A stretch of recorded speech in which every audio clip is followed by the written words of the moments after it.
It's been 2 years since Arknights launched. I know I am a bit late as usual, but in my defense, I have final tests so I have to finish that first.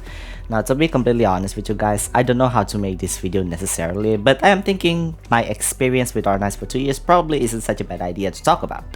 So yeah, you can say that this is a bit of a game review as an Arknights veteran, but I'll be focusing on my whole experience with the game. Since I am too lazy to draw, as drawing the thumbnail already takes more time than it should be, I'll be doing more normal editing like I used to do with my guide videos. So without further ado, let's get started, shall we?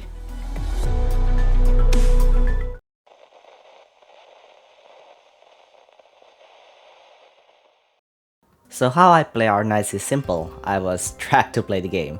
The game that I used to main, which is by this point the game no longer update, but you can still play it. Soccer Spirits, nerfed one of the best PvE oriented characters, so I was not in the mood playing the game anymore.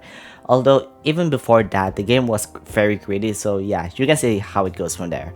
Zephy, my best friend, and he has his own YouTube channel by the way, dragged me to play Arknights since all of his guildmates from Soccer Spirits also play Arknights, so I said yes.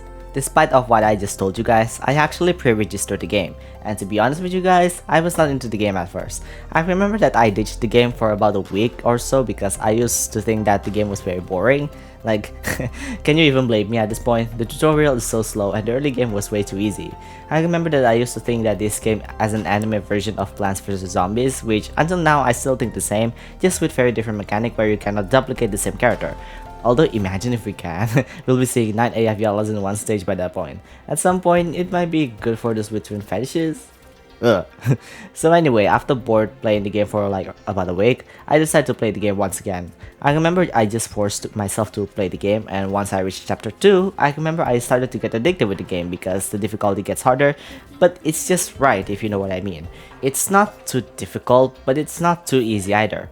I think when I reached 210 is the time I don't know what to do since Skull Shatterer is too hard for me back then, and this is where I started to watch the god himself, Kyostin V. Melanfa here and the Melanfa here. Melanfa and the sniper in the middle. I followed his steps and it was super helpful for me to clear the stage. I think I also started watching Dreamy as well because her videos are very well edited and pretty much very mesmerizing to watch.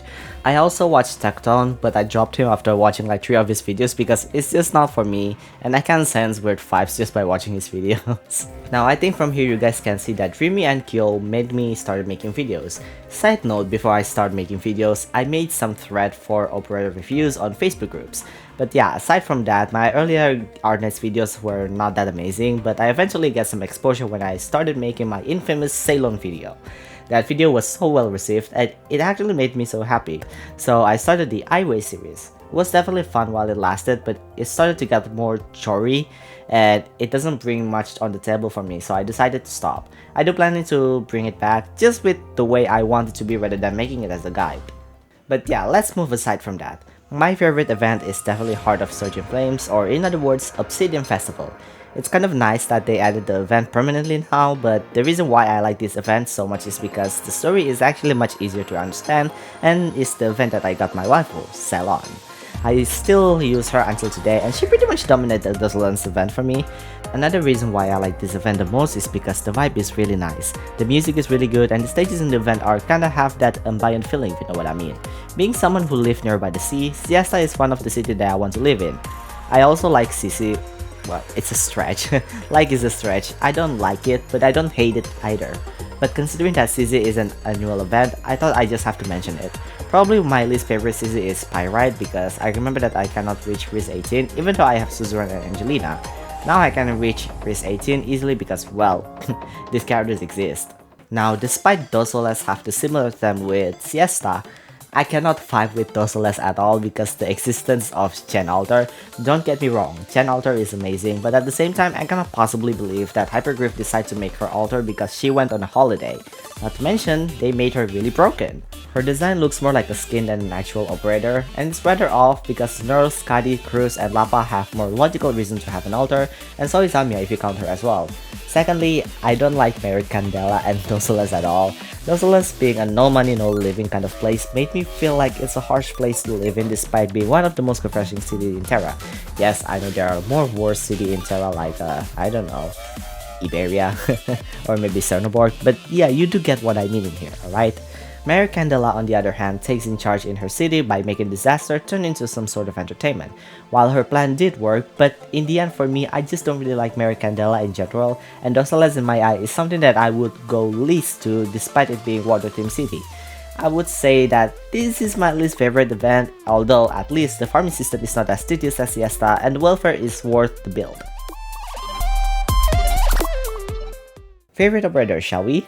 For the 6 star, I love Nightingale, particularly on her design being beautiful and elegant for a demon. Personally, I find her design to be really unique because demons are portrayed as ruthless beings, but they made Nightingale the opposite of that.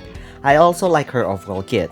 I remember she was in some sort of controversy being compared with Tilopsis a lot, as Nightingale only provide arts resistance as her utility. I think by now content has been on Nightingale's favor most of the time, considering that CC has been more tedious with painful arts damage everywhere, and the final story stage by the time I'm recording this, Talula, is really hard to face if you don't have her. For the male part, I like Thorns a lot, but as time goes, I actually like Passenger more. Well-written character and very well designed as well as he is based on the extinct Passenger Pigeon. He is also more viable now that his module appeared, and I honestly want to get him now, seeing how well he performed battling one of the boss in the new integrated strategies. For the 5 star, if you're a long-time viewer, you know I love Ceylon the most, but aside from Ceylon, I also like Platinum purely because she has a pretty white hair. For the male, I have grown into a Broca simp. Actually, I am planning to make a video about him soon along with Platinum, because good lord, these two are so good and very underrated. Well, maybe not Platinum because she is ranked as the second best anti-air sniper apparently according to GamePress, but you get the idea. I really like both operators and I'm planning to make videos for them. For the 4 star, I like Curry the best considering he has very calm and charming smile that I honestly can keep looking at for hours on end. I like him so much in fact that I raised him until a Mastery 6. I know that he is not the best considering that Beardo exists and pretty much outclass every single fan cards in the game, but at the end of the day, it's still a waifu or husbando game, so I still raise him regardless. For the female, I like Pure Sturm a lot considering she reminds me of Ceylon. I haven't raised her to Elite 2 yet, but I am planning to do that later on. I think I want to get into the last topic that I want to talk about, which is my problem with the game. Just because I like the game doesn't mean that I don't have problems with it, because I do, and it's quite petty if you know what I mean. First of all, make the recruitment dialogue faster. In all seriousness though, I rolled my eyes when I got 12F or Catapult on the recruitment. Mostly on 12F because oh my god, their dialogue is way too long and I cannot skip it. They addressed this issue in CN server but not in global, and is it really hard to make the dialogue faster in global server? Second of all, the story is way too wordy. Now I do enjoy some of the game stories such as the Arknights, Heart of Surging Flames, and even the story mode. But honestly, the story is like taking 80% of the gameplay experience because every time I do a stage that I haven't read the story on, I usually spend 5 minutes on reading the story and probably less than 2 minutes to clear the stage. Mind I remind you that it's not count with the after stage story, so you know that it took way longer to read the story than do the actual stage. Number 3, there is no auto repeat. This is just me, but sometimes I forgot that I was farming, especially if I'm using emulator. Fortunately, I have new phone now so I can look at the farming progress, but that doesn't change the fact that it's inconvenient not to add the auto repeat. On the positive note, I think everything in this game is pretty good. Probably the most standout of them all is the game is very F2P friendly. I know that CC is rather difficult for beginners, but you cannot deny that CC is late game content and is pretty much challenge based event. It's also good to know that you don't have to clear above risk 18, as above that is pretty much pure flexing. I would say my overall experience with this game is very positive. I've had the game since release and I never uninstalled it, to be completely honest. Yeah, there are times where I did not online at all because bored, but I still love the game regardless because there are a lot of cool characters and the game is honestly very fun.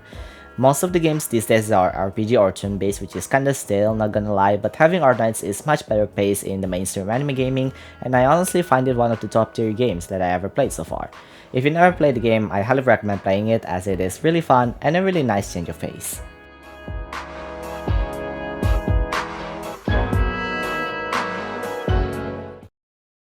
Welcome to the unscripted part of the video. Basically, welcome to the end part. So yeah, thank you so much for watching this video, and yeah, it felt rather nostalgic to edit my videos like this again. And even though that I made my video, this video is kind of like the same as I made my guides, I just felt more fresh when I make this. It doesn't really felt like I have to. Trust me, I actually tried making the same guide again, probably back in October I think, when I wanted to make Mr. Nothing guide, but I just felt it just doesn't feel right when I made it. And yeah, when I make this, it just doesn't really felt like that. So yeah, I'm really happy that I able to edit something like this again. It's been a while since I make videos like this. And yeah, thank you so much for watching till the end if you do. And also, happy second anniversary for Arknights. I'm really happy that I'm able to be playing this game for this long.